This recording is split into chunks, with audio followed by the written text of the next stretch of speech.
At the beginning of the movie, the boxer was injured on his face, and the blood flow continued. The medical staff was helpless, the wound on his face was very deep, and the hemostatic cream was of no effect. The coach Frankie personally stopped the player from bleeding. Frankie let the fighter return to the arena and motioned him to put down the defense on his right hand, deliberately letting the opponent discover the flaw. At this time, the opponent punched the hemostatic ointment into the wound, the blood on the fighter's face was stopped, and the opponent was successfully knocked out. Boxing is an unnatural sport. You have to face the pain instead of avoiding it like a sane person. Maggie is such a person. She started working in a restaurant at the age of 13, and was still a waiter at the age of 31. Maggie gets up at 3:30 in the morning, and goes to the beach for a run to exercise her lung capacity. She does not want to be a waiter for a lifetime. Her dream is to become the best boxer. One day, Maggie found boxing coach Frankie, hoping that Frankie would teach herself boxing. But Frankie said, "I don't train girls." Maggie stubbornly paid the tuition for 6 months. Coach Frankie walked over angrily, and said to her, "You are too old. Have you ever seen ballet at the age of 31? Maggie was very sad. Frankie thought this would drive Maggie away, but Frankie still underestimated the girl. The boxing gym was closed, but there was still the sound of training.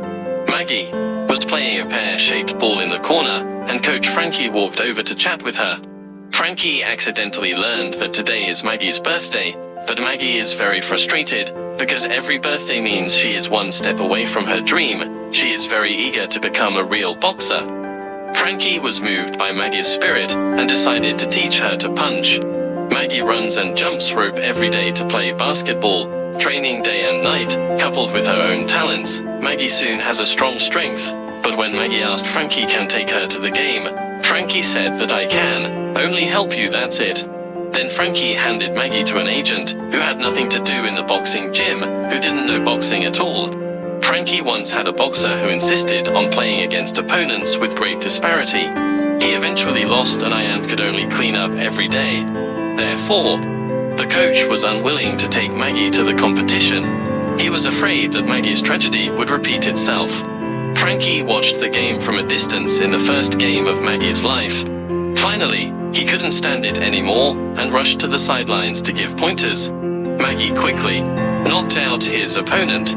Frankie officially agreed to be Maggie's coach, but Frankie has a rule that Maggie will always protect herself. Under the guidance of the coach, Maggie often KOs opponents in the first round with super explosive power. But there were also times when he missed a match. In one match, Maggie was interrupted by his opponent's nose.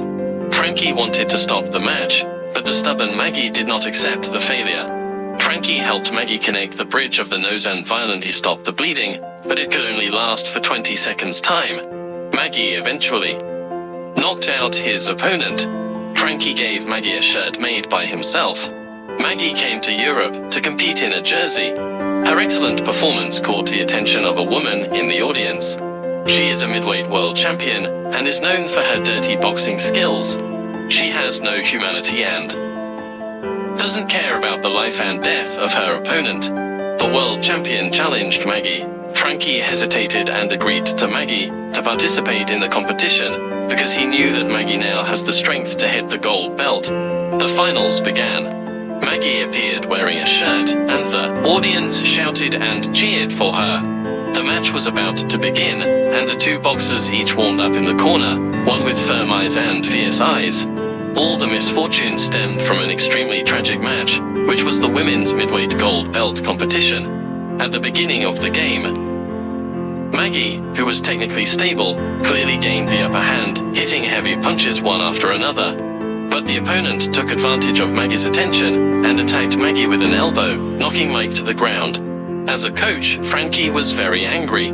He asked Maggie to specifically attack the opponent's coccyx. Maggie returned to the game to gain an advantage again. But at the end of the round, the opponent attacked Maggie again, and Maggie fell heavily. When Maggie woke up, she found herself lying on the hospital bed.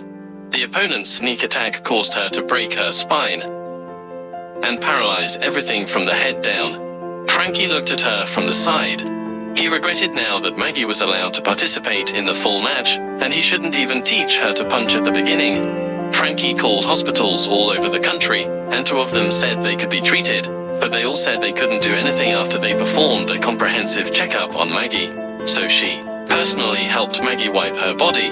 He found that Maggie's arm had sores and was very distressed. Soon after Maggie was transferred to a rehabilitation center, Frankie accompanies McGrady to chat with her every day. A few months later, Maggie's family members remembered to visit her, and they went to Disney first, then came to the rehabilitation center, and even the memorial clothes for play were still on their bodies, as if they were just stopping by. There was no trace of sadness on their faces. Emoji, their purpose is to take away all of Maggie's compensation and deposits. Mom asked her to sign and agree to transfer all the money to her. Maggie was very angry and drove them away, and now she was the only relative of Frankie. Maggie asked the old man to do her a favor at last and help end her pain. Frankie rejected Maggie, so the stubborn Maggie could only bite her tongue off, and she almost died of blood loss. The doctor sutured her wound, but Maggie tore it open again, and finally the old man didn't want to see Maggie torment him. He had to make a decision. He put an adrenaline in his bag. At this time the cleaner walked in to comfort Frankie. Because of you, Maggie got her chance. Maggie was lucky. Frankie came to Maggie's hospital bed, lowered her head, and told Maggie that he had regarded her as his own daughter. After speaking, Frankie unplugged Maggie's respirator and injected an excessive amount of adrenaline. Maggie has lived too hard in this life. Frankie hoped that she could leave without pain. After that, Frankie also disappeared. The movie, $1 Million Baby, does not have a victory in the life of a Jedi counterattack, but an interpretation of how to face failure after hard work. But what about failure? At least we have fought for our dreams. This is the meaning of life.